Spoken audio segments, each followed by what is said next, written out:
we're being bombarded right now with information. There's so much going on. As we were talking about, social media seems to be changing, if not weekly, even daily, right? So how has social media changed the business landscape in the last couple of years, and how do you see that continuing to change in the next year or two? So Lorrie, I'm going to start with you. I think this is a question for all of you. Make the brunette go first. Make the right lady go first. I'm representing us. We have a little girl incubating here too. Social media, I have found it's really amplified organizations' ability to share their values, and really voice that. And it's taken what I find the elitism out of marketing. It's no longer folks with the big budgets only that get to play in the marketing landscape, but passionpreneurs, you name it, really anyone can get in there and be authentic and have a conversation.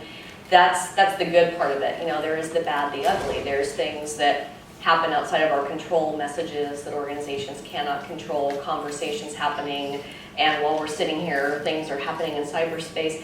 So I find, although it's taken the ability for all of us to kind of play to a new level, and it's removed the elitism, it's also changed the way we communicate, and what it means for organizations is we just need to be mindful of it. What it means for consumers is that we're empowered. We have choices, and that's the big thing I want to make sure we emphasize, and I'll reiterate because I want to have everyone else chime in, but we have choices now as consumers, and we can ask our peers for conversation. We can collaborate with people we trust and have a real community around us and choose our community. So as organizations, as marketers, we need to think, okay, well, how do I provide all the right choices? Some people may like Twitter, some would rather watch YouTube.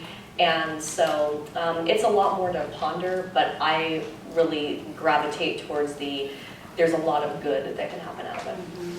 And Sue, for you, working with one of the largest brands in the world, really, how do you see this? We see a great upside in this, obviously, because if you think about it, we release a new product into the market pretty much every week or every 2 weeks with movies. We have a bunch of shows that started on Monday night television shows. We release a lot of product into the market. And so we want to be close to consumers too. And we want to know what they think and what they like. And so a lot of what our efforts have been around is getting closer to the consumer and really using it, to sell our stuff. Right. And Gail, you're working with so many clients. Yeah.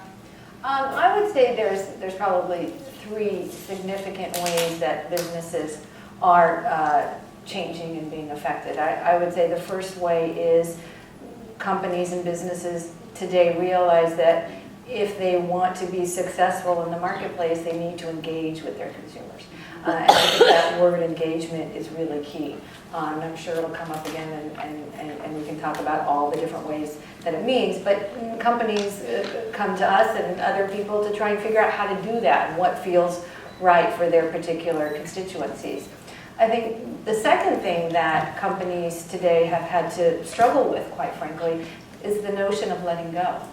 Many companies, it used to be where the companies didn't have to share information, didn't have to be so transparent, didn't have to engage with their audiences, and that created an atmosphere that where they wanted to hold on very closely to their information. Today, for a company to be successful, they really need to let go, and that's a very scary proposition for a lot of these companies. And then finally, I would say the huge opportunity is that in today's world, every company is a media company.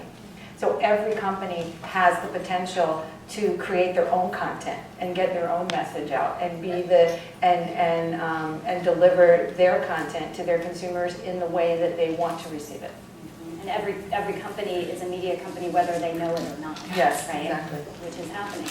What about so for you, right? Britt? That you say that, because I just filled out a profile for another social media platform today, and it was asking me what your type of business is, and I said media, because really that's really what I'm doing now. But just to tell you guys how things have changed for me from the small business perspective with social media over the last 5 years.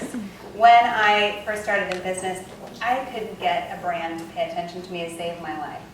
Now, I was having 2 weeks ago a conversation with somebody from the Wall Street Journal, and we were talking about a topic on Twitter, and he asked me if I had somebody who sponsored my videos or, my blog or anything. And I said, actually I'm gonna approach the Four Seasons. Well, lo and behold, the next day I get a DM in my Twitter account from the Four Seasons, not only saying, hey, we're really interested in this, but here's the person to contact and here's their email address. So for a small business owner, that's huge, and to be tweeting with somebody from the Wall Street Journal who is in New York and I'm in, California, and this guy had no idea who I was, and we just started, struck up a conversation. So from that standpoint, I think, all of this, and then also, just being able to connect like that with somebody who can make a decision and make things happen, it's just different now.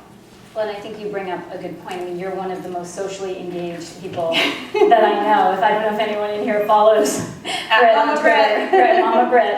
I think that's a really good example of why it's so important for people to be socially engaged today.